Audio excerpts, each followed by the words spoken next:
Um, well, I've got some people in the chat wanting to know about why they should smoke pot, but we're going to ignore that. I have No. Let's look at some of this stuff, okay? Because it's all really related. You cannot. okay. Let me read you the exact question. This is from GZ420.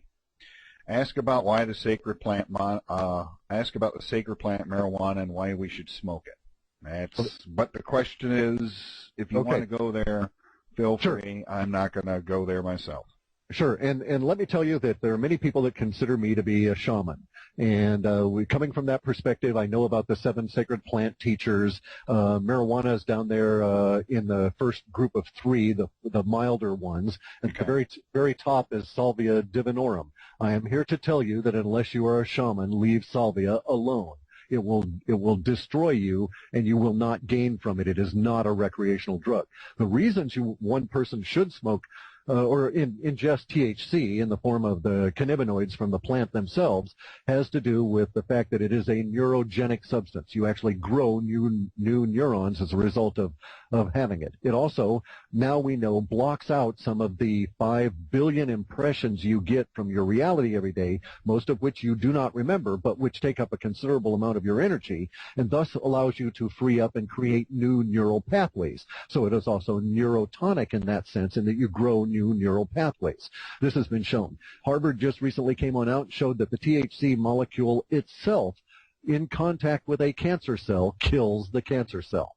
So it doesn't just merely help you from the perspective of you're not throwing up so much from the chemo. It actually gets in there and kills the cancer cell. And also, there is no link whatsoever to the ingestion through smoke of marijuana and lung cancer. And if we look at the alternative, we're facing huge, horrific, stressful times. Many people will turn to the legal alternative that the powers that be want to foist on you. That legal alternative is alcohol.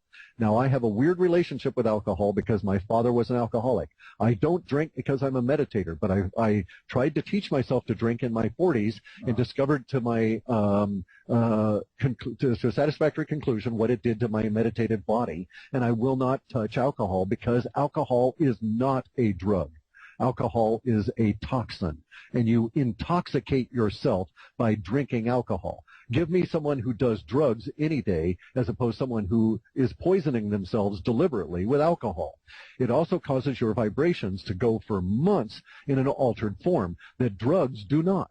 You can have THC remnant in your body perhaps 45 or 50 days after smoking the stuff because it'll still cling to receptors in your brain. But the clinging in the receptors in the brain do not alter the vibrations that you create, or the key feelings and stuff, the way that the alcohol does, because the alcohol destroys the receptors and kills the brain cells. It is truly a toxin.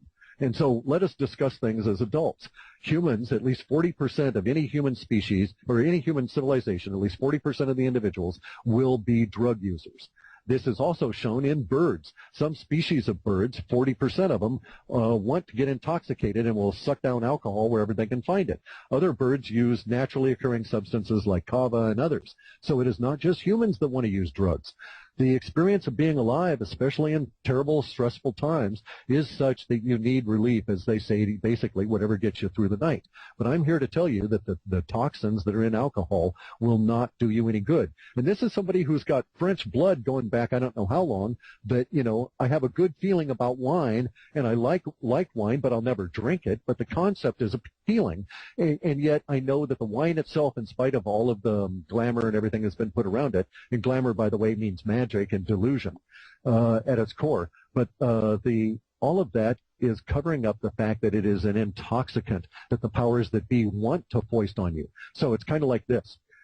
If I were going to smoke cigarettes, I wouldn't smoke any commercial cigarette. I would go and try and find as raw tobacco as I could and make my own, simply because I know the powers that be are screwing around and trying to get at me through my addiction. And they're going to try and mess with me this way. And they're going to try and do this and get me into a situation of alcohol consumption. We're, in fact, seeing that in the Washington state. Costco and a bunch of other companies here are trying to force the state of Washington to divest itself of its alcohol stores. The state itself is the only licensed legal seller of hard liquor in this state. And we have a lot of restrictions on who can buy wine and other alcohol because we didn't, as a state, they decided way back when that this is the way that we wanted to organize ourselves. But now Costco and these other companies have decided that they want to sell more liquor. And they're offering greater levels of revenue and greater marketing to get people to buy in the idea through an initiative and change our law.